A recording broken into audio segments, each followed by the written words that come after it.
Bonsoir.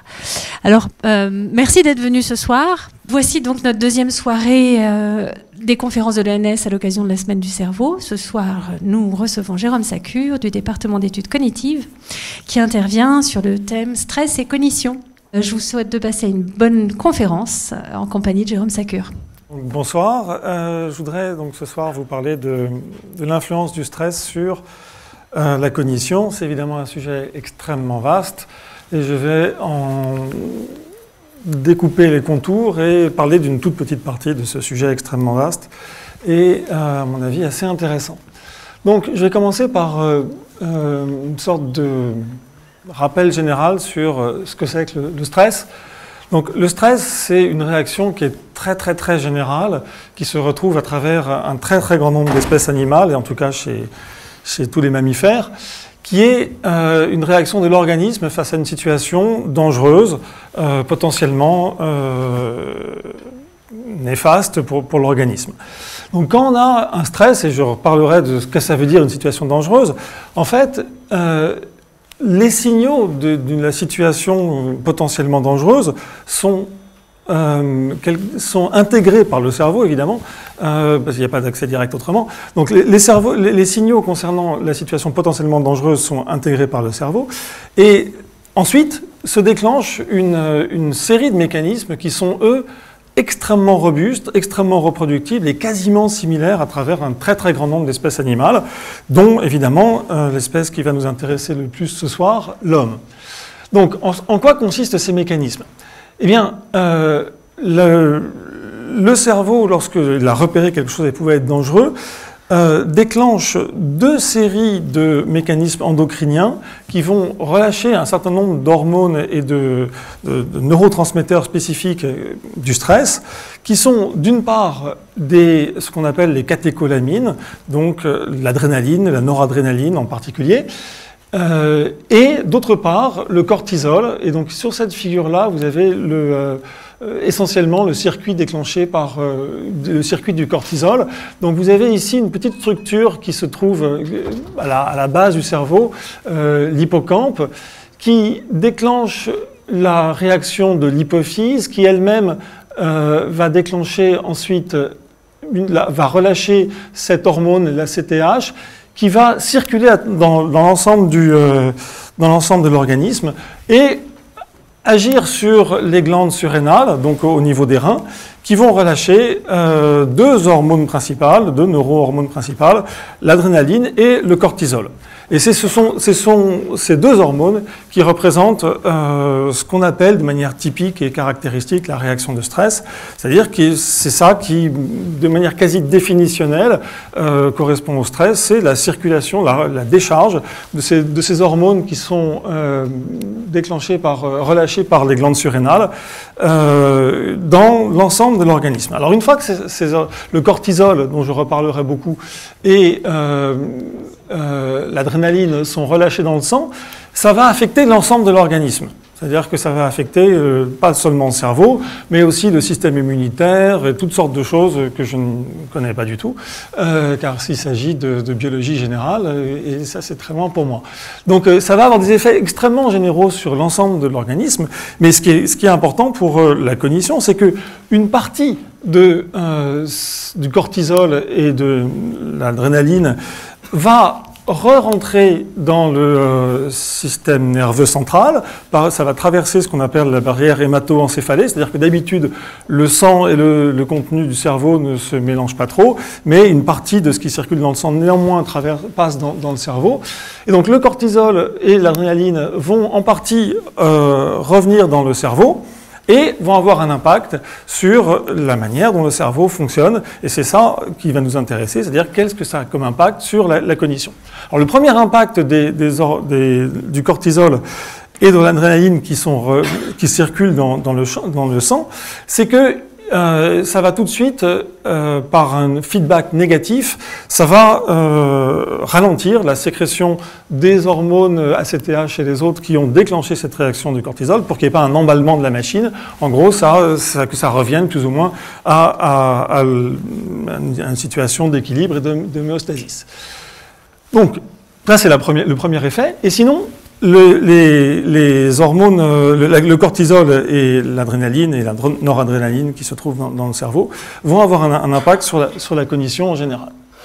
Alors, ce qui est important de voir, et ce qui rend les études sur le stress et la cognition extrêmement compliquées, c'est que ces différentes hormones, même si on simplifie extrêmement comme c'est fait ici sur cette figure-là, ont des impacts qui sont différenciés dans le temps et différenciés dans l'espace sur le cerveau. Alors, sur cette figure qui vient d'un article récent, en fait, les auteurs distinguent deux systèmes essentiellement.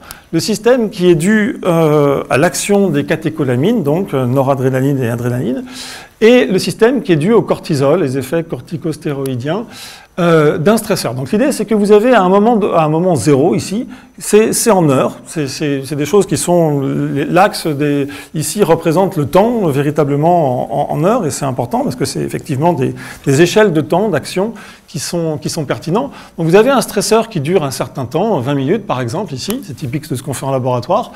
Donc quelque chose, une situation qui est interprétée par le cerveau comme étant, par l'organisme et par la personne comme étant dangereuse, ça va déclencher immédiatement la décharge d'adrénaline, notamment, et de noradrénaline.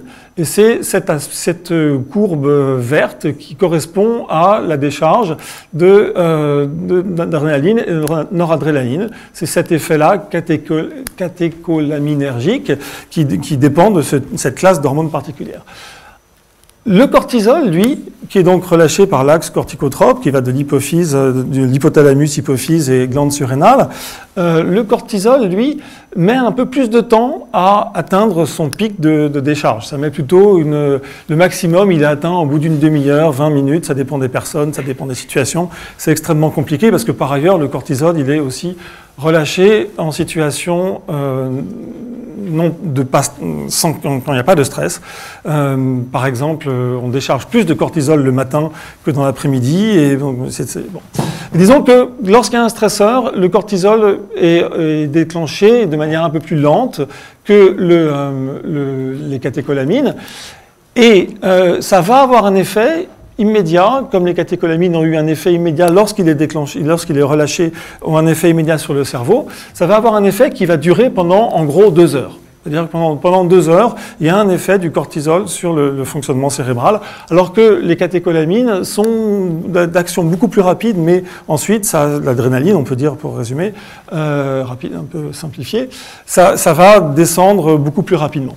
Et ensuite, là, ce qui est très très compliqué, c'est que, déjà très très simplifié, mais déjà ça paraît compliqué, c'est que, en fait, le cortisol a aussi des effets qui sont sur la régulation de l'expression des gènes dans le cerveau, et qui sont des effets qui se déclenchent encore plus tardivement, et qui s'étendent sur des durées qui sont encore plus longues, on ne sait pas encore très bien combien, quel genre de durée, et qui vont aussi avoir un effet sur le fonctionnement cérébral.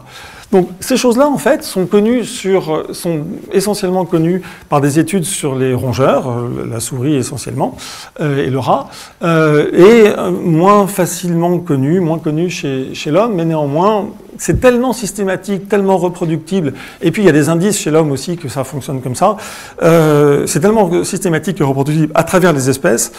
Et tous les indices expérimentaux chez l'homme vont dans la même direction pour suggérer que ce genre de schéma-là est à peu près respecté aussi chez l'homme. Alors, maintenant, quels sont ces effets de ces différentes neurohormones relâchées dans différents moments du temps, tout ça. Eh bien, un consensus actuellement dans la littérature est que elles vont avoir des effets sur deux systèmes qui sont relativement opposés dans la cognition, qui sont d'un côté un système de vigilance et d'attention externe, de traitement des stimuli externes et de leur intégration par le cerveau, et de l'autre le système des fonctions exécutives qui est là pour réguler le fonctionnement de la cognition. Et donc c'est pas tout à fait la même chose. Les fonctions exécutives, ça consiste à organiser le travail global du cerveau, tandis que le système de la science, comme on dit, de la vigilance, il est là pour traiter l'environnement tel qu'il se présente ici et maintenant. Et donc, on peut résumer ça de manière un peu, encore une fois, grossière. Ça, c'est une figure qui résume ça de manière simplifiée. C'est que ça, c'est une situation lorsqu'il n'y a pas de stress. Et l'une des aires principales par lesquelles qui sous-tend le travail des fonctions exécutives, c'est le cortex frontal. Vous avez ici le cortex frontal. Lorsqu'il n'y a pas de stress, le cortex frontal régule l'ensemble du fonctionnement cérébral. En particulier, c'est grâce au cortex frontal que nous pouvons inhiber certaines réponses qui sont dominantes. Lorsque nous avons quelque chose qui devrait provoquer une réponse dominante, eh bien, nous pouvons parfois inhiber cette réponse, pas toujours, mais parfois. C'est aussi le cortex frontal qui permet d'avoir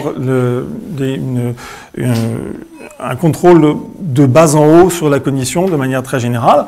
Et sous stress, l'idée c'est que le fonctionnement du cortex frontal est atténué, si bien que d'autres structures prennent le relais et qui permettent non plus une régulation de bas en haut de la cognition, mais au contraire une sorte de branchement plus direct de la cognition sur les stimuli externes. Donc ça, ce schéma peut être un peu complexifié, un peu systématisé par des études des synthèses encore plus récentes, qui vraiment opposent ces deux réseaux principaux, le réseau de la science et le réseau des fonctions exécutives. Donc ça, c'est une planche récente où vous avez ici donc le réseau des fonctions exécutives avec des aires frontales, notamment le cortex frontal dorsolatéral qui est ici. Donc c'est complètement symbolique. Ça, c'est pas les vraies localisations cérébrales. C'est pour synthétiser un peu l'ensemble des travaux qui ont été faits. Le frontal field, c'est-à-dire les aires visuelles frontales, le cortex pariétal qui régule, là c'est excusez-moi, j'aurais dû vous préciser, c'est l'arrière du cerveau, ça c'est le devant du cerveau. Donc c'est en gros la position de ces aires d'une manière schématique sur un cerveau. Donc ça c'est l'ensemble des aires qui correspondent au système des fonctions exécutives, tandis qu'ici vous avez le réseau de la science, donc de l'attention externe en un certain sens, qui contient d'autres aires, dont le thalamus, l'amygdale, etc. Donc je ne vais pas passer en revue. Et donc l'idée, si on revient sur cette diapo-là, c'est que lorsque nous avons un stresseur, un stress aigu pendant un certain temps, en fait, le réseau de la science va être favorisé, tandis que le réseau des fonctions exécutives va être inhibé pendant un temps qui n'est pas très très précis, mais disons qu'il y a une sorte d'allocation de ressources, comme on le dit, qui favorise le réseau de la science pendant un certain temps après l'application du stresseur, et qui défavorise l'allocation de ressources, qui défavorise le réseau des fonctions exécutives. Et ensuite, ce qui est très important, c'est que cet équilibre entre les deux réseaux s'inverse du fait exactement des mêmes hormones qui ont été relâchées à l'occasion du stresseur. Et donc c'est ça qui est très compliqué, c'est que en fait le même composant va avoir des effets opposés à des moments différents du temps, parce qu'il y a ces différents types de mécanismes qui vont entrer en jeu, et notamment ce qui est très complexe, c'est que les effets du cortisol qui sont relâchés lorsqu'ils sont en présence des catécholamines, adrénaline, etc., ne sont pas du tout les mêmes que les effets du cortisol lorsqu'ils sont présentés, lorsqu'ils sont en un sens seuls à agir sur le fonctionnement du cerveau, et que les catécholamines ont été éliminées, sont revenus au niveau de base. Donc on a ces effets qui s'inversent sur l'équilibre entre d'un côté le réseau de la science et le réseau des fonctions exécutives. Alors, en laboratoire, tel qu'on le fait d'habitude chez l'homme, les échelles de temps qu'on regarde sont la plupart du temps courtes. Et donc, ce qu'on voit, c'est plutôt, en général, les choses qui se passent, disons, dans la première heure après l'application d'un stresseur. Et donc, on voit surtout l'inhibition du réseau des fonctions exécutives et une exagération des fonctions du réseau qui sont liées au réseau de la science. Il faut attendre plus longtemps pour voir les effets s'inverser. C'est possible, il y a quelques études qui le montrent, chez l'homme aussi, mais c'est surtout des études chez l'animal qui permettent de mettre cette espèce d'inversion en évidence. Alors, qu'est-ce que je voudrais présenter maintenant? Donc d'abord, ce que je voudrais après cette introduction extrêmement générale et très abstraite, je voudrais vous montrer un petit peu comment on peut étudier le stress en laboratoire chez l'homme, parce que pour l'instant, j'ai parlé de situations stressantes, dangers, etc. Mais concrètement, comment on fait pour étudier ça chez l'homme et comment on le mesure? Ensuite, je voudrais vous montrer quelques effets du stress sur l'attention externe et justement sur le fait que finalement, lorsqu'il y a un stresseur a été présenté, eh bien, l'attention externe est favorisée. Et après, l'inverse. Donc, comme je le disais tout à l'heure, je me placerai essentiellement dans cette fenêtre de temps pendant laquelle on a une inhibition des réseaux des fonctions exécutives et une exagération du travail du réseau de la science. Donc quelques exemples de ça. Et après, je vous montrerai 2 études personnelles qu'on a faites récemment sur le stress et une faculté exécutive particulière qui est la métacognition, où on a obtenu des résultats complètement cohérents avec la littérature sur ce genre de phénomène. Donc oui, qu'est-ce qui peut stresser un homme et une personne? Alors, c'est ça qui est très intéressant, c'est ça qui est fascinant avec le stress, c'est que cette cascade de mécanismes qui est totalement robuste, qui est la même en gros, évidemment il y a une modulation, mais c'est une cascade de mécanismes qui est à peu près la même chez le rongeur et chez l'homme, n'est évidemment pas déclenchée du tout par les mêmes phénomènes chez le rongeur et chez l'homme. Si vous voulez stresser un rongeur, vous lui présentez de l'urine de chat, ça va provoquer une réaction de stress intense. Chez un homme, d'habitude, ça provoque, ça ne marche pas. En revanche, il y a des situations qui ne stresseront pas un rongeur. Vous prenez des étudiantes et des étudiants, vous les mettez et vous leur présentez une salle de classe avec une feuille blanche au milieu des tables. Ça va provoquer sans doute des réactions de stress. Et chez un rongeur, ça ne fera pas du tout ça. Donc les stimuli externes peuvent être complètement différents et pourtant on va avoir la même cascade de mécanismes qui va être enclenchée. Et donc, en un sens, c'est à la fois très intéressant et ça rend les choses extrêmement compliquées. Parce que ça veut dire que on a des mécanismes qui sont physiologiquement extrêmement robustes, mais qui sont déclenchés par des choses qui peuvent être psychologiquement très complexes. Et donc, il y a un jeu entre, d'un côté, des mécanismes physiologiques de base, et de l'autre, des mécanismes psychologiques extrêmement compliqués qui vont interagir de manière complexe. J'ai oublié de dire une chose qui est j'aurais peut-être dû dire, c'est à propos des fenêtres temporelles. Donc, je vais essentiellement me concentrer sur des périodes qui sont relativement courtes, qui sont les mieux connues en laboratoire chez l'homme, et pas chez cette durée de quelques heures qui sont bien connues chez le rongeur et moins bien chez l'homme. Et ce dont je ne vais pas du tout parler, ça va être de ce qu'on appelle le stress chronique. Qui est encore un sujet tout à fait lié, mais qui est différent, qui est cet ensemble de mécanismes et de dysfonctionnements qui surviennent lorsque l'organisme a été soumis à des stress aigus de manière trop régulière, trop fréquente, et donc ça peut créer le stress post-traumatique, ce genre de choses-là, qui sont des mécanismes pathologiques qui sont complètement différents. Ce dont je parle ici, c'est d'une réaction de stress qui est parfaitement adaptée, qui est parfaitement normale. Lorsqu'une situation est dangereuse, il est normal que l'organisme se prépare à réagir et une régulation de sa cognition qui change. Donc le stress dont je parle, c'est le stress aigu, qui est un stress complètement, qui est totalement adapté, qui n'est pas une réaction pathologique. Et après, il peut y avoir des phénomènes de stress chroniques qui, eux, vont être pathologiques. Et notamment, une des conséquences du stress chronique, c'est que la réaction de stress aigu devient mal adaptée. Et donc, tous les phénomènes dont je parlais sont modifiés. Alors, comment on stresse les gens en laboratoire? Il y a une première chose, c'est qu'on peut leur administrer directement des produits qui modulent la quantité de cortisol ou de catécholamine dans leur organisme. Alors, on peut le faire en injectant de l'hydrocortisone, en leur faisant manger des choses. Le propanolol, c'est quelque chose qui va diminuer la recapture des catécholamines, donc augmenter la quantité de catécholamine dans le cerveau. Et on peut faire ce genre de choses-là. Et alors, quand on fait ça, ce qui est plutôt intéressant du point de vue expérimental, c'est que on peut faire contre placebo, c'est-à-dire qu'on peut administrer à quelqu'un de l'hydrocortisone. Donc on sait qu'en gros, on va augmenter la quantité de cortisol circulant dans son corps, donc ça aura des impacts sur son cerveau.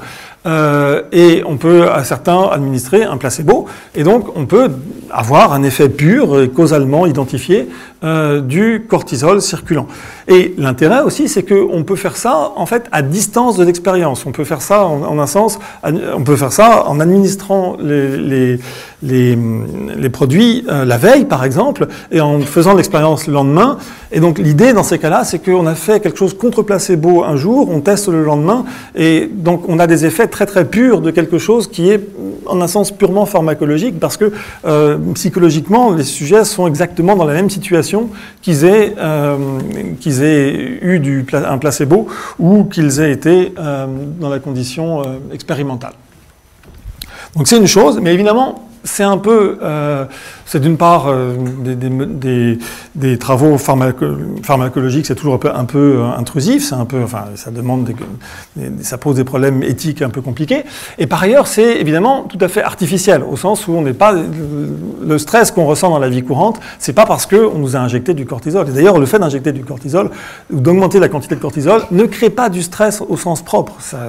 C'est une des conséquences du stress, mais tout l'aspect psychologique d'interprétation des signaux et d'intégration de ces signaux n'est pas présente. Donc c'est pas vraiment le stress, c'est une des conséquences du stress. Donc une manière qui est très efficace, c'est de faire de l'évaluation sociale, c'est-à-dire de mettre les gens en situation d'être jugés par d'autres personnes. Et c'est en fait ce qui, chez l'humain, provoque, je vous montrerai quelques données là-dessus, ce qui provoque la plus grande réaction de stress de la manière la plus reproductible. Donc en gros, on fait passer un faux entretien d'embauche à des sujets et on mesure différentes choses, je vous montrerai, et ça provoque chez eux un stress aigu assez important. On peut aussi leur appliquer un stimulus douloureux dans les limites de ce qu'on peut faire éthiquement. Et en fait, le stimulus douloureux traditionnel qu'on applique dans les études de stress, ça consiste à demander au sujet de plonger la main dans l'eau froide pendant 3 minutes. Donc c'est de l'eau en général à 3 degrés, et entre 0 et... non, pas 0, mais disons autour de 3 degrés. Et on lui demande de plonger sa main dans l'eau comme ça, de la retirer dès que ça lui fait trop mal. Et si jamais vous essayez, vous verrez que c'est effectivement assez douloureux. Au bout d'une minute, ça fait un peu mal. Mais en même temps, ça n'a rien de complètement extraordinaire. Et ça provoque aussi du stress, au sens que j'ai indiqué plus haut, c'est-à-dire une décharge de cortisol et d'adrénaline. On peut demander au sujet de faire un exercice physique, donc par exemple de pédaler sur un ergomètre au son maximum de capacité. Ça provoque aussi une décharge des éléments qu'on peut repérer dans la réaction de stress. On peut faire une tâche cognitive difficile. Donc par exemple, une des tâches qui est utilisée, c'est de faire de l'arithmétique mentale, en demandant au sujet de faire une tâche arithmétique assez compliquée, du genre compter, faire des soustractions par 17 à partir de 2382, et de dire à chaque fois retirer 17, c'est quelque chose qui est un peu compliqué pour des gens typiques. Il y a des gens qui savent faire ça très très bien, mais la plupart des gens trouvent ça difficile. Ou bien de faire une combinaison de tout ça. Et en fait, ce qui est le plus robuste et le plus efficace, c'est de mélanger un petit peu tout, c'est-à-dire de mettre une tâche, de mettre les gens en situation d'évaluation sociale, alors qu'ils ont la main dans l'eau froide et qu'on leur demande de faire de l'arithmétique mentale. Et ça déclenche de manière assez robuste, très robuste, une réaction de stress. Ensuite, qu'est-ce qu'on va mesurer? Quand on fait du stress en laboratoire, qu'est-ce qu'on va effectivement mesurer? Alors, le point qui est très important, c'est qu'on a en gros 2 types de mesures. On a les mesures psychologiques, donc en gros ça consiste en des questionnaires, ou bien même plus simple que des questionnaires, on vous met une échelle d'évaluation, une échelle visuelle en disant à une extrémité je suis très stressé, à l'autre je suis complètement serein, à quel niveau vous vous trouvez. Et donc on fait ça par exemple avant l'application de ces manipulations, et après, et on voit en général que les gens sont plus stressés après. Et on peut faire des choses, on peut raffiner. Il y a un questionnaire qui est assez standard maintenant, qui s'appelle le STAI, qui, de manière plus précise, examine l'état d'anxiété des sujets et le stress aigu à l'instant à l'instant donné. Ce qui est intéressant, c'est que ce questionnaire distingue l'état d'anxiété, donc le fait que les sujets soient globalement anxieux en général, avec, excusez-moi, c'est l'inverse, le fait que les sujets soient plus ou moins anxieux en général, les traits d'anxiété plutôt, donc on a des sujets qui sont anxieux, et l'état, c'est-à-dire à ce moment-là, de manière aiguë, est-ce qu'ils sont anxieux ou pas. Ensuite, les deux étalons or des études sur le stress, c'est le dosage du cortisol dans la salive et dans le dosage de l'alpha-amylase dans la salive aussi. Et ces deux dosages, donc c'est très simple à faire, vous demandez au sujet prenez un petit échantillon salivaire à différents moments du temps, et ça vous donne une assez bonne mesure du cortisol qui circule dans le sang, et aussi de l'adrénaline et des catécholamines à travers l'alpha-amylase. Donc là, c'est des choses qui sont, avec l'idée que ce qui définit le stress, c'est cette circulation de ces différentes neurohormones dans le sang, ce sont ces mesures-là qui sont les plus, disons, les plus caractéristiques et les plus diagnostiques de l'état de stress. Et donc, le point qui est critique, c'est que si vous vous souvenez des courbes de décharge de ces différentes choses, eh bien, il faut le faire à différents moments du temps, parce que tout ça, ça varie de manière assez importante à partir de l'application du stresseur. Et enfin, il peut y avoir des mesures physiologiques, comme le rythme cardiaque, le rythme respiratoire, ou la mesure de la conductance électrodermale. Donc la conductance électrodermale, c'est le fait que la peau conduit plus ou moins bien l'électricité. Donc on applique un courant, mais extrêmement faible, qui n'est absolument même pas senti par le moindre fourmillement. Et on peut regarder à quel point ce courant passe bien, à quel point la peau est une résistance. Et lorsque vous avez une réaction émotionnelle, en général, eh bien, le système sympathique, l'orthosympathique, décharge, et il y a une légère augmentation de la conductance électrodermale, parce que c'est le phénomène qui, à terme, conduira au fait que vous avez les mains moites et la sueur qui coule à grosses gouttes. Et donc, comme c'est humide, ça conduit mieux l'électricité. Et donc, cette mesure est une indication de l'activation, notamment du système orthosympathique, et donc de la décharge aussi des catécholamines en général.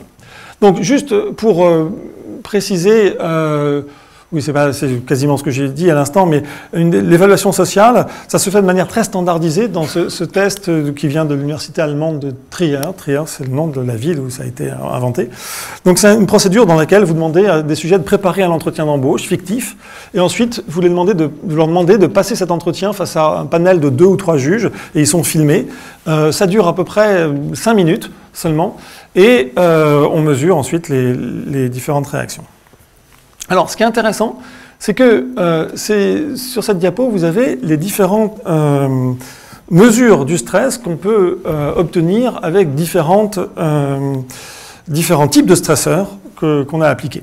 Donc ici, vous avez les différents types de stresseurs. Quand vous avez ces petits pointillés, c'est l'état de repos, aucun stresseur, les gens viennent au laboratoire, mais on leur fait rien de méchant, et on mesure simplement différentes choses. Stroop, c'est la tâche cognitive difficile. Donc la tâche de Stroop, c'est une tâche que vous connaissez sans doute, qui consiste à nommer la couleur de l'encre de mots de couleur différents de la couleur de l'encre. Donc vous avez le mot vert, par exemple, écrit en rouge. Et vous devez dire, non pas vert, le mot c'est vert, mais il est écrit en rouge. Et vous devez donc dire rouge, alors même que vous avez sous les yeux écrit VERT. Donc ça demande de l'inhibition, c'est une tâche classique cognitive qui implique justement des fonctions exécutives. C'est quelque chose qui est en un sens relativement stressant. On pourrait mettre l'arithmétique mentale ici. CPT, c'est le Cold Pressure Test, donc c'est le fait de plonger la main dans l'eau froide.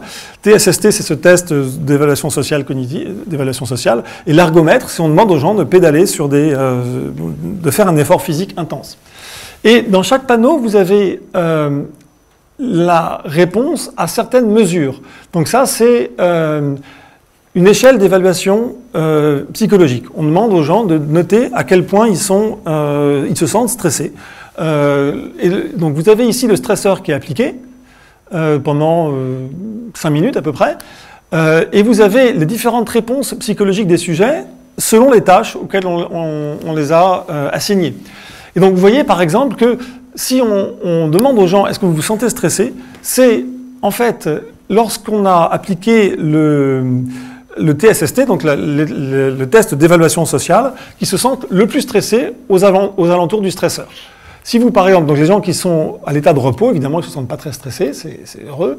En tout cas, moyennement, ça ne leur fait rien. Ah oui, excusez-moi, et ça, c'est au cours du temps. Donc là, le stresseur, il est appliqué ici. Ça, c'est avant l'application du stresseur, 20 minutes avant, et ça, c'est 30 minutes après l'application du stresseur. Donc vous voyez que psychologiquement, c'est le fait d'avoir une évaluation sociale qui provoque la plus forte réponse. Et en dessous, vous avez par exemple, ici, c'est l'ergomètre qui provoque ça, la seconde réponse, et puis ensuite le test de Stroop. Et le fait de plonger dans la main dans l'eau froide, ça n'induit pas énormément une réponse, ça n'induit pas une réponse psychologique énorme. Les sujets ne se sentent pas stressés, ils ont eu mal pendant 3 minutes, mais ils ne se sentent pas foncièrement stressés psychologiquement lorsqu'ils ont fait ça. Néanmoins, là, ici, vous avez autre chose, c'est la réponse au cortisol, la décharge de cortisol mesurée dans la salive pour chacun de ces stresseurs à différents moments. Et vous voyez que c'est un petit peu différent, mais on a encore le fait que la réponse de l'évaluation sociale est la plus forte et qu'elle pique 20 minutes après l'application du stresseur. Là, il se trouve par exemple que le fait de plonger la main dans l'eau froide augmente un peu le cortisol dans le sang. Ici, vous avez l'alpha-amylase, donc qui indique plutôt qui reflète la quantité de décharge des catécholamines. Et donc là, vous avez quelque chose qui est un peu différent, c'est la tâche d'ergomètre.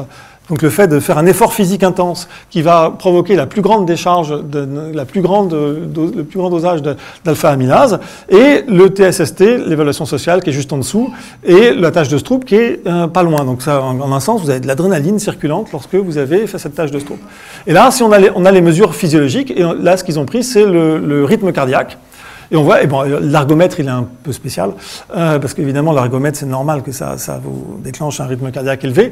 Mais vous voyez que vous avez une augmentation dans toutes les autres tâches de rythme cardiaque, donc le stress déclenche aussi cette augmentation du rythme cardiaque. Alors, qu'est-ce qu'il faut retenir de ça? C'est pas du tout quelque chose qui est en soi extrêmement intéressant, c'est du laboratoire, donc c'est artificiel. Mais ce qui est important, c'est de voir que, on a des stresseurs qui sont en général complexes, qui intègrent des aspects psychologiques et des aspects physiologiques, et qui vont avoir des réponses qui sont elles-mêmes complexes, avec un aspect qui est purement psychologique et des aspects qui sont physiologiques, et que c'est différencié, et que selon la qualité du stresseur, selon le type de stresseur, vous allez avoir des réponses, des combinaisons de réponses physiologiques et psychologiques qui va varier. Ce qui fait que en fait, c'est toujours, ce qui fait que les études sont assez complexes à interpréter, parce que souvent, par exemple, on prend une mesure, le cortisol, et le cortisol, c'est un index canonique de la réponse au stress, mais ça peut correspondre à un ensemble de réponses sur les autres dimensions du stress, psychologiques et physiologiques, qui sont compliquées et pas reliées de manière totalement triviale avec la décharge du cortisol. Pour en passer maintenant à quelques éléments, à quelques résultats. Alors, le stress et la tension externe. Donc là, encore une fois, ça aurait dû apparaître progressivement. J'espère que vous vous demandez ce que ça veut dire. Donc, le stress et la tension externe. Le résultat principal des études sur le stress et la tension externe est que, en gros, ce qui se passe au moment d'un stresseur aigu, quelque chose qui nous menace, quelque manière que ce soit, c'est que le traitement sensoriel va être amplifié. Ce qu'on dit chez nous, c'est que le gain sensoriel va être amplifié. C'est-à-dire que les stimuli externes vont provoquer une réponse neuronale plus importante globalement. Alors, pourquoi? Qu'est-ce que ça implique et qu'est-ce que ça a comme conséquence? Supposez par exemple, là ce que j'ai représenté de manière complètement symbolique, c'est que vous avez différents stimuli, par exemple, c'est que vous avez une situation où il y a du bruit, et vous avez des moments où il y a quelqu'un qui dit un mot dans ce bruit, vous devez repérer ce mot, ou bien qu'il y a un bip et vous devez repérer ce bip dans du bruit. Pour faire cette tâche-là, vous devez mettre en gros un seuil de détection et dire lorsque l'activité que j'enregistre dans mon cerveau dépasse un certain seuil, je vais dire que le stimulus est présent. C'est comme ça qu'on peut comprendre les choses. Et dans une situation non stressante, on peut expliquer, et on peut modéliser ça de manière assez précise, sur le fait que les sujets vont placer leur seuil de telle manière qu'ils vont maximiser le rapport signal sur bruit, avoir les meilleures performances compte tenu de la nature du signal et compte tenu du bruit, être à la meilleure subdivision. Là, je ne sais pas si j'ai mis au bon endroit, mais l'idée c'est que lorsqu'il n'y a pas de stress, la situation d'en haut, vous avez un seuil de détection qui maximise le rapport signal sur bruit, de telle sorte que vous allez avoir la meilleure détection compte tenu des situations environnementales. En gros, ce que toute la littérature chez le rongeur et chez l'homme suggère, c'est que lorsque une situation de stress arrive, les mêmes stimuli vont être amplifiés, le gain va être amplifié, et donc tous les stimuli vont globalement être plus saillants pour les systèmes de détection dans le cerveau, ce qui fait que, c'est exactement là ce que j'ai représenté de manière symbolique avec le fait que j'ai simplement levé la courbe. Ça va changer la détection. Vous allez détecter plus d'événements parce qu'il y en a plus qui vont passer le seuil. Et en général, ça va avoir un effet aussi qui est très important, qui est que le rapport signal sur bruit va être moins bon. Parce que vous allez détecter trop d'événements qui n'étaient pas en fait pertinents, des événements qui étaient du bruit, que vous allez considérer comme du signal, alors que... Bon. Donc ça va baisser en un sens, votre détection va être moins optimale, ça va baisser l'optimalité de votre décision, mais ça va aussi avoir une conséquence qui est que plus d'événements vont être repérés comme étant pertinents. Et qu'est-ce que ça veut dire? Ça veut dire que ça va augmenter votre vigilance. Donc l'idée c'est qu'en situation de stress, le système est déséquilibré de telle manière que la vigilance est augmentée au prix de l'optimalité de la décision. Comme si on préférait ne pas rater un événement potentiellement dangereux lorsqu'on était stressé, et donc prendre le risque de s'inquiéter de trop d'événements, mais être certain de ne pas rater quelque chose qui pourrait être dangereux. Donc vous êtes de manière intuitive, vous êtes dans l'animal est dans un contexte où il y a toutes sortes de choses potentiellement dangereuses. Le rongeur sent l'urine de chat, ça va déclencher la réaction de stress. Et donc tous les signes qui, lorsqu'il n'est pas stressé, auraient été simplement négligés, vont ici passer le seuil et être considérés comme potentiellement des menaces. Et donc il va avoir une réponse plus vigilante. Et donc en un certain sens, ça correspond, c'est peut-être pas optimal pour détecter les menaces, mais c'est optimal à ce moment-là, compte tenu de la menace qui l'environne. Alors comment on peut montrer ça chez l'homme ? Ça a été fait chez l'homme sur une tâche de laboratoire complètement artificielle qui s'appelle le clignement intentionnel.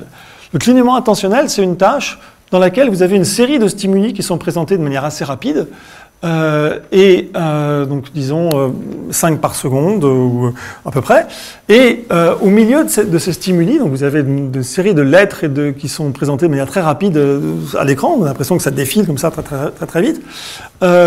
Au milieu, il y a deux cibles, ici représentées par T1 et T2, qui sont en l'occurrence ici, par exemple, non, j'avais dit des lettres, là en gros vous avez des chiffres qui défilent, et donc les deux cibles sont deux lettres, et votre tâche consiste à rapporter ces deux lettres. Donc identifier les deux lettres au milieu d'un flux de stimuli qui sont très rapides. Alors, ce qui se passe, c'est quelque chose qui n'a aucun rapport avec le stress, c'est qu'on a un phénomène qui est bien connu, c'est qu'en gros, selon l'écart entre les deux cibles, il va y avoir un pourcentage important des deuxièmes cibles qui vont être ratées. Et donc ici, là vous avez ici le pourcentage de détection de T2, c'est la deuxième cible, et le pourcentage de détection. Et vous voyez que ça c'est l'intervalle en nombre d'items qui sont interposés entre la première cible et la deuxième cible. Donc lorsqu'il n'y en a aucun, donc la deuxième cible suit immédiatement la première, on détecte pas mal de ces deuxièmes cibles. Lorsqu'il y a de nombreuses lettres qui sont interférées entre les deux, on détecte aussi pas mal de deuxièmes cibles. Mais au milieu, lorsqu'il y en a un nombre entre 2 et 3, eh bien, il y a une chute, c'est ce qu'on appelle le clignement intentionnel. On détecte beaucoup moins de cette deuxième cible lorsqu'il y en a un nombre, lorsqu'on est à cette situation-là. Et donc l'idée, c'est tout simplement que si on stresse les sujets, on devrait avoir une réduction du clignement intentionnel, précisément parce qu'on a augmenté le gain sensoriel, et donc on a augmenté la probabilité de détection d'événements qui sont potentiellement saillants, qui auraient été ratés s'il n'y avait pas eu de stress, et qui là passent au-dessus du seuil de détection.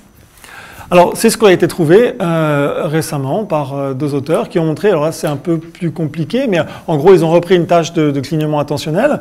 Ici ils ont catégorisé les intervalles entre les deux cibles, entre les intervalles courts où il y a un clignement intentionnel et les intervalles longs où il n'y a pas de clignement intentionnel, c'est-à-dire qu'il n'y a pas d'effet de la détection de T1 sur la deuxième cible. Et ce qu'ils ont montré, c'est que ici vous avez la barre noire, c'est les gens qui ne réagissent pas, n'ont pas de décharge de cortisol lorsqu'ils sont stressés. Et là, vous avez la barre grise, c'est les gens qui déchargent beaucoup de cortisol lorsqu'ils ont été stressés. Donc ils ont stressé les gens, ils ont appliqué le TSST en une variante, et ils ont mesuré le cortisol. Et en fait, ce qu'ils voient, c'est que le clignement intentionnel est réduit précisément, uniquement, chez ces sujets qui avaient une grosse décharge de cortisol après le stresseur. Donc évidemment, on applique le stresseur. Donc ça suggère qu'on a bien ce mécanisme d'augmentation du gain sensoriel au moment du stress. Et ça suggère, là, ce qui est très important, c'est que cette tâche a été effectuée dans cette fenêtre-là. C'est-à-dire que juste après le stresseur, en gros. Au moment, justement, où le réseau de la science est particulièrement activé, alors que le réseau des fonctions exécutives est inhibé. Donc voilà. Donc il n'y en a pas énormément de tâches comme ça qui ont été faites chez l'homme. C'est un peu compliqué à faire. Chez l'animal, il y en a beaucoup qui ont été faites, mais ça, c'en est une. Et donc, tout va dans la même direction. C'est qu'à une échelle de temps, en gros, ici, la détection de cibles, donc la vigilance par rapport à l'environnement, est meilleure lorsqu'on a été soumis à un stress. Et qu'on a par ailleurs eu une décharge en cortisol qui est importante, que lorsqu'on n'a pas été soumis à un stress, ou bien qu'on n'a pas de décharge en cortisol importante. Encore une fois, ce qui est très compliqué, c'est que c'est pas forcément un effet du cortisol qu'on a ici, c'est peut-être simplement un effet d'autres choses, notamment des catécholamines, mais qu'on mesure à travers le cortisol. Alors, voilà, maintenant je vais en passer à ce qui m'intéresse plus, et je vais conclure là-dessus, il ne faut pas que je sois trop long. Le stress et les fonctions exécutives. Donc, dans cette même fenêtre de temps, alors que le réseau de la science est favorisé, on devra avoir une sorte de chute de performance dans toutes les tâches qui demandent des fonctions exécutives. Et ça, c'est quelque chose qui est très bien documenté chez l'homme. Il y a beaucoup d'études qui ont été faites là-dessus, notamment par exemple sur la mémoire de travail. Donc les tâches de mémoire de travail, c'est vous demander aux gens de retenir des items artificiels, émotionnels, pas émotionnels, etc., pendant une courte période. Et on s'aperçoit que les sujets soumis à du stress ont une moins bonne mémoire de travail, une mémoire à court terme, que les sujets qui n'ont pas été soumis à du stress. Donc ça, c'est très très documenté. Et de manière générale, la mémoire de travail est souvent considérée comme une des fonctions exécutives principales. C'est ce qui vous permet justement d'organiser la cognition, c'est le fait de pouvoir retenir de manière temporaire des informations pour les retraiter ensuite, etc. Donc c'est ce qui permet de réguler la cognition complexe, c'est la mémoire de travail.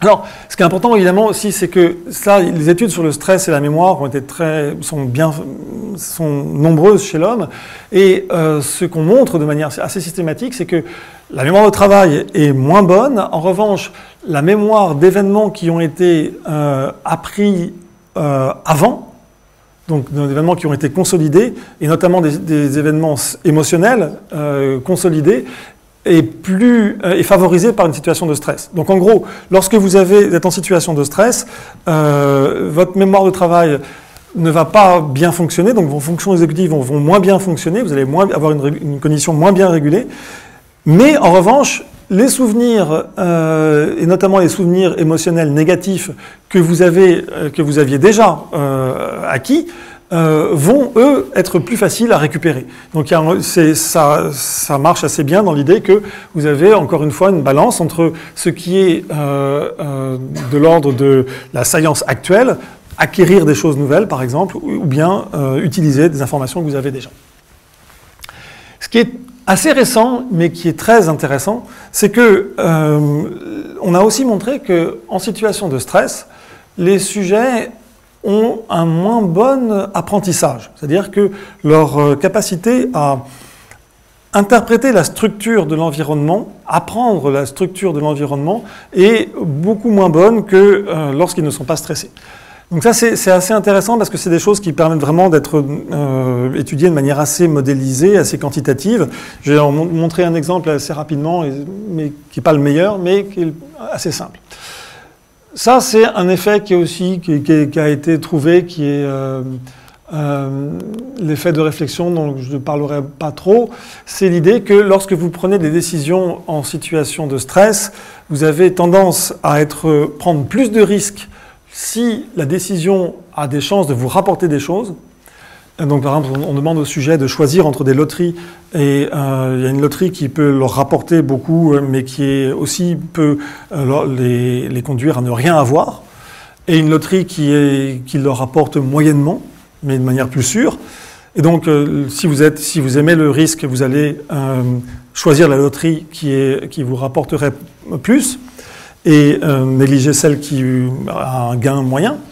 On peut faire ça aussi avec les pertes. C'est-à-dire qu'avoir une loterie qui vous fait perdre beaucoup et qui en même temps est plus rare, les événements qui font perdre beaucoup sont plus rares, et une loterie qui vous fait perdre de manière systématique un petit peu. Et donc, en fait, ce qu'on montre, c'est que lorsque les sujets sont stressés, ils prennent plus de risques pour gagner, mais ils sont beaucoup plus prudents dans le cas où ils risqueraient le cadre, c'est le fait de perdre quelque chose. Donc, en fait, ça veut dire que leur décision est sous-optimale d'une manière particulière. Et ça, c'est une tâche qui est très intéressante, qui a été faite récemment sous stress aussi, qui est une tâche où on demande au sujet d'anticiper les réactions des autres. Donc, c'est une tâche assez maligne qui vient de l'économie comportementale, dans lequel on prend un groupe de sujets et on leur demande de choisir un nombre entre 0 et 100, et on leur annonce la règle suivante. On va prendre la moyenne de tous les nombres présentés, choisis par les gens. Donc vous choisissez un nombre entre 0 et 100. On prend la moyenne, on multiplie par 2 tiers. Donc on prend cette moyenne et on la multiplie par 2 tiers.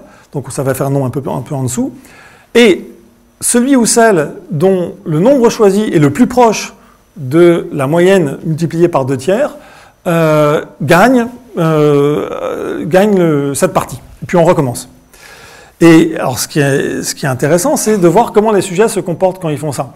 En fait, si les sujets étaient rationnels, s'ils avaient tous suivi des cours d'économie et qu'ils arrivaient à l'équilibre de Nash directement, tout le monde devrait choisir 0 en fait. Parce que, en fait, si vous anticipez les réactions d'autrui, vous apercevez qu'ils vont choisir un nombre plus petit que la moyenne, et donc à force, si vous anticipez la réaction au premier pas d'autrui, vous allez aller en dessous de 50. Par exemple, si tout le monde choisissait au hasard, si tout le monde choisit au hasard et qu'on ne multiplie pas par 2 tiers, vous devriez choisir 50, en vous disant, la moyenne, ça va être, si tout le monde a choisi au hasard, en gros, ça va être 50. Maintenant, non, on multiplie par 2 tiers. Donc, en gros, les gens vont avoir choisi au hasard, donc il faut que je choisisse un peu en dessous de 50, parce que je vais prendre 2 tiers de 50. Donc, je fais mon calcul, j'arrive à 2 tiers. Mais en fait, si je me dis, ah oui, mais les autres, ils vont faire pareil. Donc, ils vont choisir aussi en dessous de 50. Et donc, en fait, de proche en proche, si j'anticipe de plus en plus d'étapes dans le raisonnement d'autrui, eh bien, je vais arriver à 0. Et en fait, c'est pas ce qui se passe. Si vous prenez des groupes de 10 personnes, les gens commencent au premier round, ils choisissent 40. Au deuxième, ils ont un peu compris comment ça marche, ils choisissent un nombre plus petit, et progressivement, ils diminuent, mais ils n'arrivent pas tout de suite à 0.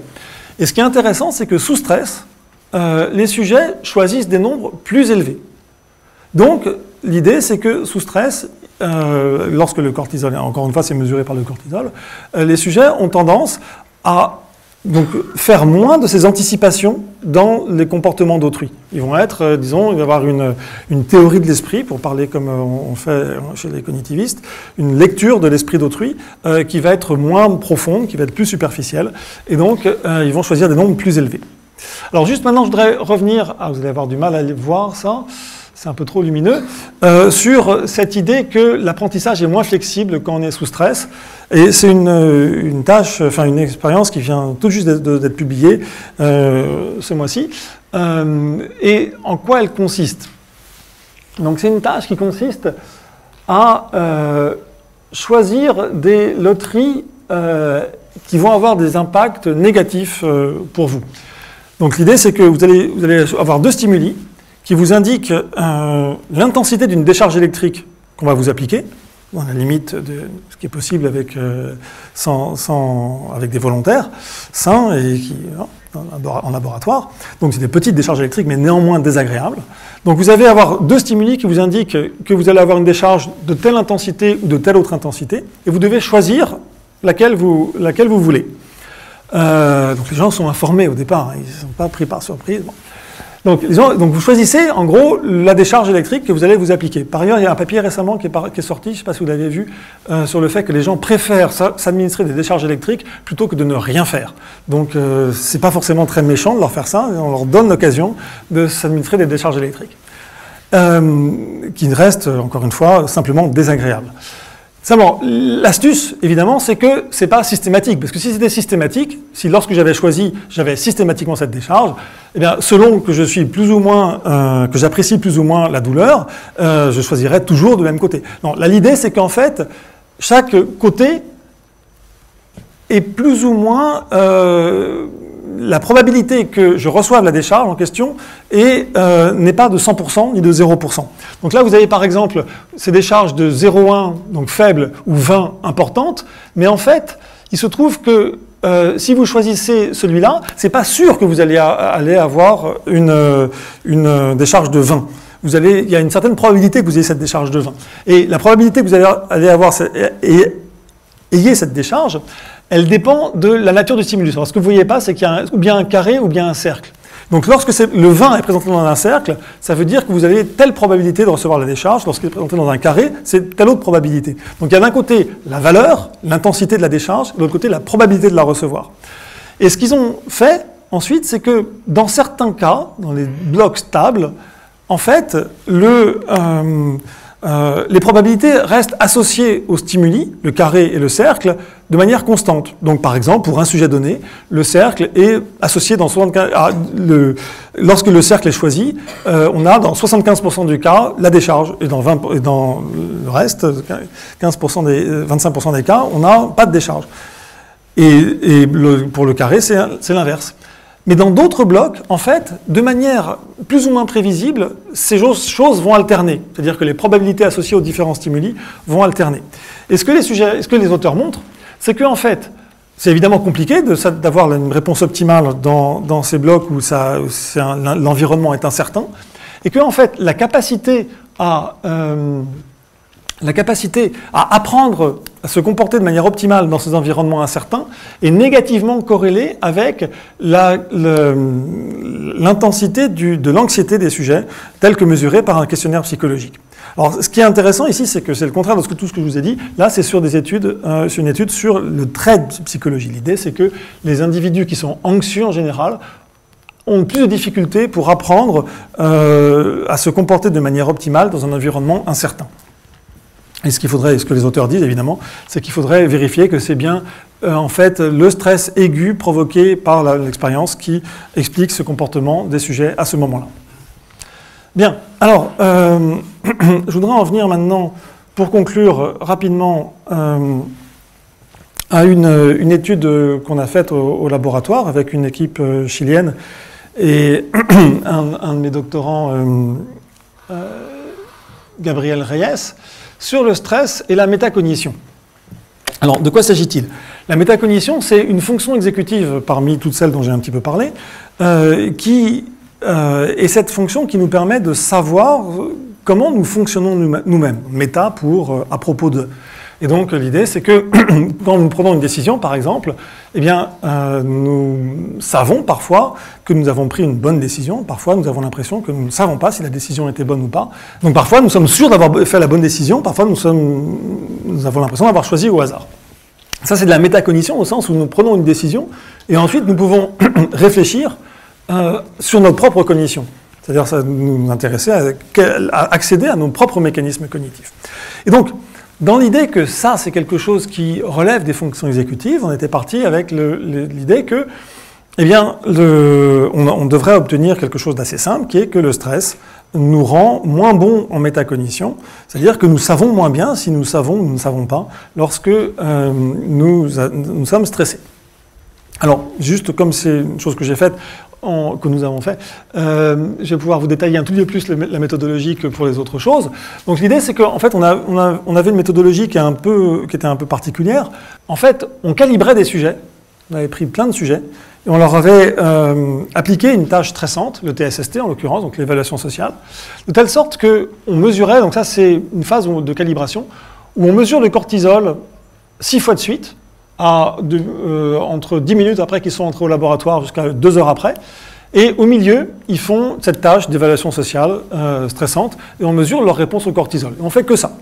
Et on obtient quelque chose qui a été assez typique, c'est que, en fait, le cortisol qu'on mesure se distribue de manière très très variée. Il y a des gens à qui cette tâche d'évaluation sociale ne fait presque rien, ça les laisse ni chaud ni froid, ils ont très peu de cortisol qui est déchargé. C'est par exemple, chaque petit point ici est un sujet, et là, il a ce sujet-là à 2 nanomoles de cortisol par litre dans sa salive, ça lui fait quasiment rien. Alors que cela, c'est une décharge qui est importante. Donc il y a une distribution dans la population, et on ne sait pas pourquoi, c'est juste qu'il se trouve que, d'ailleurs c'est un problème, on ne sait pas pourquoi, mais il se trouve que certains sujets déchargent beaucoup de cortisol et d'autres pas. Et donc ce qu'on a fait ensuite, c'est qu'on a sélectionné 3 groupes en fonction de ces décharges au cortisol. On a sélectionné 3 groupes, avec ceux qui déchargent beaucoup, ceux qui déchargent moyennement, et ceux qui déchargent pas du tout, ou presque pas. Donc ceux qui ont une forte réponse, ce sont ceux-là, donc ici vous avez leur réponse au cortisol, et ceux qui ne déchargent pas du tout, ce sont ceux-là. Et voilà.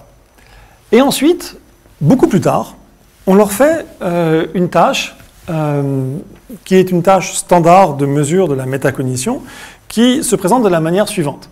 On a, les sujets alors vous allez avoir du mal à voir encore une fois parce que c'est trop lumineux, mais les sujets ont 2 stimuli, un ensemble de 6 petits réseaux comme ça, présentés pendant 200 millisecondes, puis ensuite la même chose pendant 200 millisecondes, et en fait ce que vous ne voyez pas du tout, mais que les sujets voyaient un petit peu, c'est que dans l'un des 2 écrans, il y avait l'un des stimuli qui était légèrement plus contrasté que les autres. Et on module pour chaque sujet ce contraste, de telle sorte que tous les sujets sont à peu près au même niveau de performance. Donc, la tâche du sujet consiste tout simplement, c'est vraiment une tâche cognitive élémentaire, on peut difficilement faire plus élémentaire que ça, c'est une décision perceptuelle. On leur demande de dire dans quel stimulus il y avait ce petit ensemble qui était légèrement plus contrasté. Donc ils doivent dire c'est le premier ou le deuxième. Donc si c'est apparu ici, ils doivent dire premier. Et ensuite, l'astuce, évidemment, ce qui nous intéresse, c'est qu'ils doivent donner leur confiance dans cette réponse. Ils doivent dire est-ce qu'ils ont l'impression d'avoir répondu au hasard ou est-ce qu'ils ont l'impression ils sont certains d'avoir fait la bonne réponse. Et on s'arrange pour être à un niveau de difficulté dans la tâche principale, dans la tâche de premier ordre, de telle sorte que cette réponse de confiance fait sens, parce que si la tâche est trop facile, eh bien les sujets diraient toujours qu'ils sont sur 2, parce que c'est très saillant, ils verraient ça très bien, et donc ils seraient très sur 2. Et, ou bien si c'est très très difficile, si c'était impossible à faire, ils diraient qu'ils répondent toujours au hasard, parce que par exemple, il n'y a pas de différence entre les 2 stimuli. Là, il y en avait juste la quantité qu'il faut pour que ça fasse sens de leur demander s'ils sont confiants ou pas. Et ensuite, on mesure, selon une mesure standardisée, on mesure la corrélation, en quelque sorte, entre cette réponse de confiance et leur réponse de premier ordre. C'est-à-dire à quel point leur jugement de confiance permet de prédire leur réponse sur la tâche principale, psychophysique, de détection, de la décision perceptuelle. Avec l'idée qu'il y a des sujets qui, par exemple, seront tels que eh bien, quand ils répondent qu'ils sont sur 2, ils ne sont pas en fait meilleurs que lorsqu'ils ont répondu qu'ils sont au hasard. Dans ces sujets-là, on pourrait dire qu'ils ont une métacognition très mauvaise, parce qu'en fait, leur jugement de confiance ne donne aucune information sur la qualité de leur décision, la décision qu'ils viennent de prendre. D'autres, par exemple, pourraient être très très bons et vous dire qu'ils ont répondu au hasard, en fait, lorsque ils sont en général mauvais, qu'ils ont fait la mauvaise décision, et qu'ils sont sur 2 dans les cas où ils ont bien répondu. Et ce qu'on a observé, c'est que, donc ça graphiquement, ça représente cette mesure de la métacognition. C'est un peu compliqué parce qu'en fait, il faut faire attention que tout ne soit pas expliqué par le fait que les sujets sont différents dans la tâche de détection au premier ordre. Mais donc cette mesure-là, que je n'explique pas, permet d'y arriver.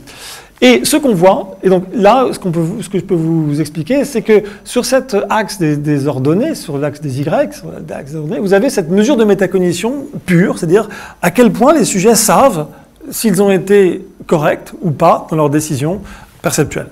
Et vous avez ici la quantité de cortisol qu'on avait mesurée dans leur salive quelques mois auparavant, lorsqu'on leur a appliqué le TSST, cette tâche d'évaluation sociale. Et ce que vous avez, c'est qu'une corrélation négative extrêmement robuste, qu'on a répliquée d'ailleurs dans une autre expérience, qui montre que plus les sujets avaient une décharge en cortisol importante, dans la première partie où on les calibrait sur leur réactivité, moins ils avaient une métacognition qui était performante, c'est-à-dire moins ils savaient s'ils étaient bons ou mauvais. Indépendamment du fait qu'ils avaient tendance à être bons ou mauvais, car en fait, il n'y avait aucun effet. Les sujets qui avaient une forte réactivité au cortisol, comme les autres, en fait, étaient aussi bons et aussi mauvais qu'il n'y avait pas de différence dans la qualité de la décision au premier ordre. Il n'y avait pas non plus de biais, c'est-à-dire que les sujets qui étaient stressés n'avaient pas tendance à dire qu'ils étaient moins confiants que les autres. Il n'y a pas un biais spécial de sous-confiance ou de surconfiance. Tous les sujets sont en gros ont à peu près la même calibration. Ils sont à peu près tous aussi confiants. En revanche, la différence apparaît dans le fait que les sujets qui sont stressés sont moins bons pour savoir s'ils ont pris la bonne décision que les sujets qui ne sont pas stressés. Alors, on a répliqué ça dans une autre tâche. Et ce que je voudrais vous montrer, c'est qu'on a fait la deuxième tâche dans laquelle on a testé ça. C'est pour vous montrer que ça s'étend à d'autres types de métacognition. C'était une tâche de recherche visuelle. Donc, vous ne voyez sans doute pas, mais là, en fait, sur cet écran, vous avez des petits symboles qui sont des T, des L ou bien un X ici. Et vous devez chercher une cible qui, en l'occurrence, c'est ou bien un L qui est caché parmi des T symboliques, ou bien un X qui est caché parmi des T. Et évidemment, ce qu'on sait, c'est que ce genre de tâche, ça prend un certain temps, et c'est plus facile lorsque vous cherchez un X parmi des T que un L parmi des T. Vous figurez ça, même si vous ne le voyez pas, vous pouvez imaginer. Et que trouver un X parmi des T, c'est relativement facile, mais un L parmi des T, c'est plus difficile. Et donc, ce qu'on faisait, c'est qu'on demandait aux sujets non seulement s'ils étaient confiants ou pas dans leurs décisions, et là, on a répliqué le fait que les sujets qui sont facilement stressés ont une moins bonne métacognition là-dessus, mais on leur demandait aussi d'estimer la durée de leur décision, c'est-à-dire combien de temps ils avaient mis pour trouver le X parmi des T ou le L parmi des T. Donc d'estimer sur une échelle analogique avec des durées qui étaient calibrées, les sujets étaient entraînés, la vitesse avec laquelle ils avaient pris la décision au premier ordre. Donc c'est une forme de métacognition où on leur demande d'observer leur propre comportement, de juger leur propre comportement, d'avoir un regard sur leur propre comportement, non pas de confiance, mais un regard sur la vitesse avec laquelle ils ont pris leur décision. Et ce qu'on a observé, c'est que les sujets qui étaient qui étaient bas en stress, donc il y avait une faible réactivité en stress, ont une assez bonne corrélation entre leur vitesse, effectivement, telle qu'on la mesure, nous, expérimentateurs de l'extérieur, et ce qu'ils estiment être leur vitesse. Donc ceux-là ont une assez bonne corrélation, donc ils savent assez bien s'ils ont été rapides ou s'ils ont été lents. Alors que les sujets qui sont dans les catégories de moyenne ou de forte réactivité au cortisol, donc une forte réactivité en stress, eh bien eux ne savent pas vraiment s'ils sont rapides ou s'ils sont lents. Donc ils ont, encore une fois, sur un aspect qui est complètement différent, non pas la confiance, mais l'accès à leur propre comportement, eh bien les sujets qui ont une forte réactivité en stress s'évaluent moins bien, ils se connaissent moins bien, d'un certain sens, évidemment c'est à l'échelle de ces expériences, on pourra en discuter, que les sujets qui ont une faible réactivité en stress. Alors, je voudrais juste conclure rapidement. Donc, globalement, sous stress, nous avons des moins bonnes fonctions exécutives, notamment nous savons moins bien si nous savons, donc nous avons un moins bon accès à notre propre cognition, et c'est peut-être une des fonctions exécutives les plus importantes, en fait, de savoir comment nous fonctionnons nous-mêmes, et apparemment, sous stress aigu, eh bien, nous avons un moins bon accès à notre propre fonctionnement mental. Et évidemment, le problème, c'est que c'était une première expérience, et que toutes les questions que j'avais mises en évidence au début se posent, et on n'a aucune des réponses à ces questions. Les questions, c'est par exemple, est-ce que c'est un mécanisme de haut niveau qui crée ça? C'est-à-dire, un mécanisme de haut niveau, ça veut dire, par exemple, est-ce que les sujets ont plus de pensées qui vont interférer avec la tâche qu'ils sont en train de faire, et ces interférences cognitives de haut niveau, par exemple, ils pensent à... Ils sont plus distractibles, ils se mettent à penser à leurs vacances, ils se mettent à penser « Ah, est-ce que il fait chaud ici ?» bien. Et le fait de penser à ces choses-là, évidemment, ça va interférer avec le fait d'évaluer sa propre performance à l'essai qu'on vient juste de passer. Ou bien est-ce que c'est un effet de bas niveau? Est-ce que c'est un pur effet du cortisol? Est-ce que si on avait injecté du cortisol aux gens, est-ce que on aurait eu les mêmes phénomènes?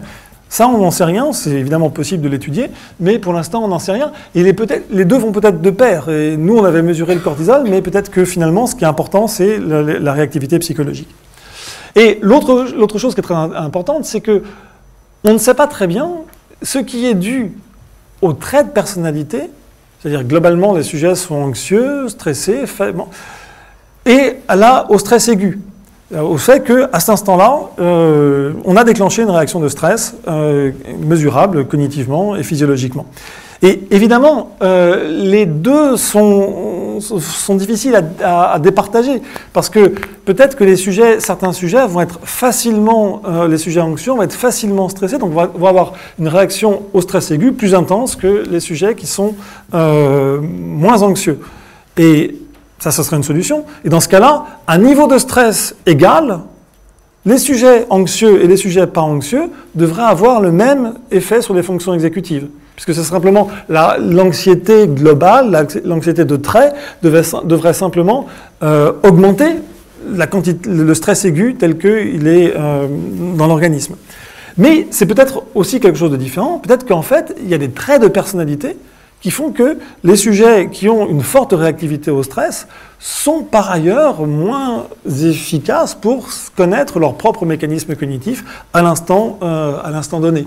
Sans que, et dans ce cas-là, à niveau de stress égal, eh bien, on devrait avoir une différence entre les sujets anxieux et les sujets pas anxieux. Toutes ces questions-là, en fait, on n'en sait rien, et toute la littérature chez l'homme se heurte régulièrement à ces questions-là, qui commencent à être étudiées, c'est-à-dire distinguer les différentes composantes de la réaction de stress, entre celles qui sont physiologiques et celles qui sont purement cognitives, et distinguer ce qui vient de l'appréciation par le sujet de l'environnement, donc à quel point il va réagir fortement à son environnement et déclencher une réaction de stress aigu, et avec les traits de personnalité qui sont associés à ça, et ce qui est strictement dû au mécanisme déclenché par le stress aigu. Voilà, je vous remercie et je serai heureux de prendre vos questions si vous en avez.